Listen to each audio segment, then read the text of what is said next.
आप देख रहे हैं बी न्यूज। खबर गांव की हो, खबर शहर की हो, खबर पूरी दुनिया की हो, हम आपको दिखाते हैं हकीकत। तो बने रहिए इस चैनल के साथ।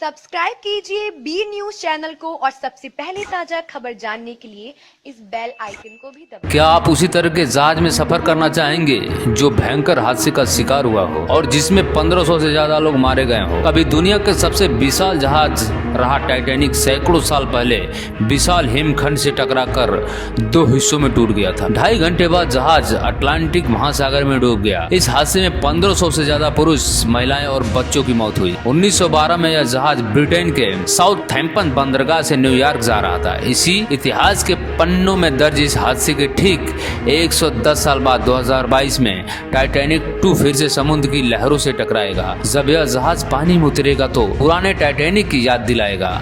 डेली मेल की खबर के मुताबिक 2022 में समुद्र में उतरने वाला जहाज उसी रास्ते पर चलेगा जिस रास्ते पर चलते हुए टाइटैनिक हादसे का शिकार हुआ था। इतना ही नहीं, इस जहाज में भी उतने ही यात्री होंगे जितने की पहले वाले जहाज में थे। टाइटैनिक में 2400 यात्री और 900 चालक दल के सदस्य थे। हादसे से सबक लेते हुए टाइटैनिक 2 को आधुनिक सुविधाओं से लैस किया जाएगा। इसमें आधुनिक नेविगेशन और रडार उपकरण लगे होंगे जिसमें संभावित हिमखंडों को पहले से ही देखा जा सके। पहले के जहाज की तुलना में अधिक लाफवोट होगा। 1912 में टाइटैनिक हिमखंड से टकराने के बाद ही 2 हिस्सों में बंट गया था। नया जहाज टाइटैनिक द्वितीय का निर्माण ऑस्ट्रियाई कंपनी ब्लू स्टार लाइन द्वारा चीन में किया जा रहा है। इसका निर्माण लंबे समय तक वित्तीय विवाद में फंसा रहा। महत्वाकांक्षी परियोजना पर लगभग $500 मिलियन खर्च होगा। टाइटैनिक 2 पिछले वाले जहाज के मूल मार्ग पर चलते हुए दुबई से साउथहैम्पटन इंग्लैंड और उसके बाद साउथहैम्पटन न्यूयॉर्क मार्ग के माध्यम से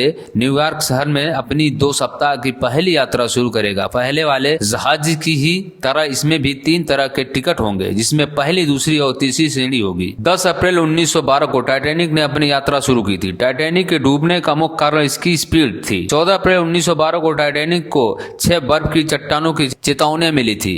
कप्तान को लगा कि बर्फ की चट्टान आने पर जहाज मुड़ जाएगा, लेकिन जहाज बहुत बड़ा था और रडार छोटा। बर्फ की चट्टान आने पर वह अधिक गति के कारण समय पर नहीं मुड़ पाया और चट्टान से जा टकराया। इससे जहाज के आगे के हिस्से में छेद हो गया और वह डूबने लगा। 2.5 घंटे में जहाज दूसरी तरह डूब गया। टाइटैनिक उस समय के सबसे अनुभवी इंजीनियरों द्वारा डिजाइन किया गया था और इसके निर्माण में उस समय उपलब्ध सबसे उन्नत तकनीकी इस्तेमाल किया गया था।